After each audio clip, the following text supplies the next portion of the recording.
तो दोस्तों एक नई वैकेंसी आई है पंजाब पुलिस कांस्टेबल की, जिसका ऑफिशियल नोटिफिकेशन ये रहा, जो कि हमारे टेलीग्राम से आप प्राप्त कर सकते हो। अब इस वीडियो में हम आज पूरी जानकारी जानने वाले हैं कि टोटल कितनी इसमें वैकेंसी है, फॉर्म कब से कब तक भरना है, योग्यता क्या है, उम्र सीमा क्या रहेगी, कितनी छूट मिलेगी, सैलरी कितनी है और परीक्षा में कौन-कौन से विषय आएँगे, फिजिकल टेस्ट कैसे होगा। तो चलिए पूरी जानकारी समझते हैं। हर जानकारी को ध्यान से समझना, नहीं एक भी जानकारी अगर छूटी तो हो सकता है आपका सिलेक्शन मिस हो जाए।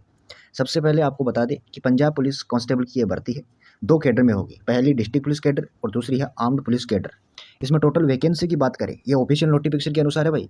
ऑफिशियल नोटिफिकेशन आप टेलीग्राम चैनल से प्राप्त कर सकते हो, आराम से पढ़ सकते हो, जिसको इंग्लिश में पढ़ना है।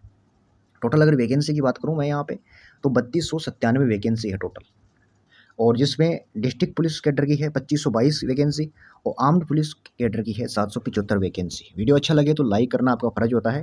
तो यहाँ पे टोटल 3297 कांस्टेबल की वैकेंसी है।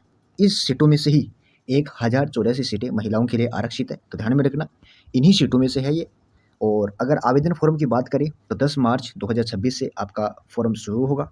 30 मार्च 2026 अंतिम तिथि रखी गई है। रात 11:55 लास्ट डे, मतलब लास्ट टाइम है।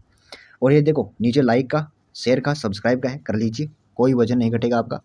सैलरी की बात करें तो इसमें साफ-साफ लिखा हुआ है नोटिफिकेशन में, आपकी कांस्टेबल की जो सैलरी रहेगी वो बेसिक पे आपका 19,900 रुपये प्रति माह रहेगा और शुरुआती 3 साल तक यही न्यूनतम वेतन मिलेगा। वही सेंट्रल एग्जाम की तुलना में बहुत ही कम है, लेकिन चलो फिर भी सरकारी नौकरी है। 3 साल तक मतलब आपका यही बेसिक पे रहने वाला है। वैसे इसमें डीए, टीए वगैरह मिलके ज़्यादा हो जाएगी, लेकिन एक शुरुआती सैलरी ये रहेगी 3 साल तक। योग्यता की बात करें तो कांस्टेबल बनने के लिए आपको 12वीं पास होना आवश्यक है। और एक्स सर्विसमैन की बात करें तो उनके लिए सिर्फ 10वीं पास है। यानी कि अगर आप एक्स सर्विसमैन हो तो 10वीं पास होना चलेगा, लेकिन एक्स सर्विसमैन नहीं हो तो आपको 12वीं पास होना ज़रूरी है, किसी भी मान्यता प्राप्त बोर्ड से। साफ-साफ नोटिफिकेशन में लिखा हुआ है। और इसमें यह भी बात की गई है, ज़रूरी शर्त है कि उम्मीदवार को 10वीं में पंजाबी विषय में पास होना आवश्यक है। यानी कि 10वीं का जो सब्जेक्ट है ना, एक पंजाबी सब्जेक्ट होना ज़रूरी है। अगर आपने 10वीं पास की है, पंजाबी भाषा नहीं थी, तो आप इसके लिए एलिजिबल नहीं है, साफ-साफ लिखा हुआ है इसमें। न्यूनतम उम्र 18, अधिकतम 28 वर्ष है। जो उम्र की जनगणना जो मतलब गणना होगी ना, 1 जनवरी 2026 से होगी। और इसमें जो उम्र की छूट है एससी और ओबीसी, यहाँ पे ओबीसी है भाई, 5 साल की छूट है। और वहीं सरकारी कर्मचारी 5 साल की छूट है, सरकारी जो कर्मचारी है ना। एक्स सर्विसमैन के लिए बात करें तो सेना में उन्होंने जितनी सेवा की है वो उम्र घटा दी जाएगी। सपोज़ करना कि उन्होंने सेवा करते हुए 20 साल हो गए और उनकी अभी उम्र है 55 मान लो, तो 55 में से 20 घटा दो, इसका मतलब 35 साल। इसका मतलब 35 साल इनकी उम्र गिनी जाएगी, ऐसा किया जाएगा इसमें। चयन प्रक्रिया 3 चरणों में होगी। स्टेज 1 आपका सीबीटी होगा, स्टेज 2 फिजिकल होगा, जिसमें पीएसटी, पीएमटी होगा, और स्टेज 3 की बात करें तो कुछ ही नहीं, डॉक्यूमेंट वेरिफिकेशन होने वाला है। अब बात करें परीक्षा चरण में, जो पहला चरण होगा उसमें 2 पेपर होंगे और समय 2 घंटा रहेगा। इसमें पहले पेपर में आपके 100 क्वेश्चन, 2 घंटे में 100 क्वेश्चन होंगे और 100 ही अंक यानी 100 ही नंबर के होंगे। इसमें आपका जनरल अवेयरनेस 35%, क्वांटिटिव एप्टीट्यूड 20% यानी मैथ्स।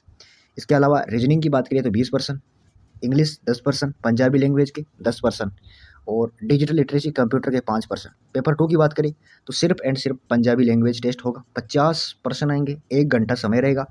ये सिर्फ एंड सिर्फ क्वालिफाइंग पेपर होगा, इसमें 50% लाना जरूरी है। और महत्वपूर्ण बात, इसमें लिखा हुआ है कि पेपर 2 के अंक आपकी मेरिट में नहीं जुड़ेंगे।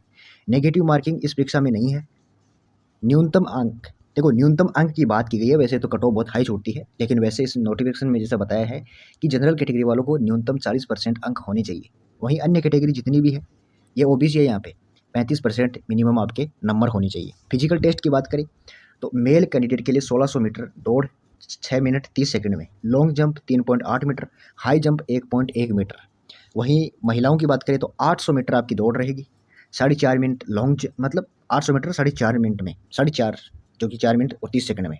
लॉन्ग जंप 3 मीटर, तो इतना ज़्यादा नहीं है। High jump 0.95 metre. अब बात करें लंबाई की, तो पुरुष के लिए 5 फीट 7 इंच यानी लगभग 170.2 सेंटीमीटर। महिलाओं की बात करें तो 157.5 सेंटीमीटर। अब परीक्षा की बात करें तो वैसे तो इसमें कोई आधिकारिक तारीख घोषित नहीं की है नोटिफिकेशन में, लेकिन आप संभावित की बात करें तो मई या जून 2026 में परीक्षा हो सकती है, तत्पर रहिए। ये आपकी पूरी इन्फॉर्मेशन थी जो मैंने बता दी। नोटिफिकेशन आपको टेलीग्राम पे मिल जाएगा, जिसका लिंक डिस्क्रिप्शन में है। वीडियो अच्छा लगे तो लाइक करें, चैनल को सब्सक्राइब करें।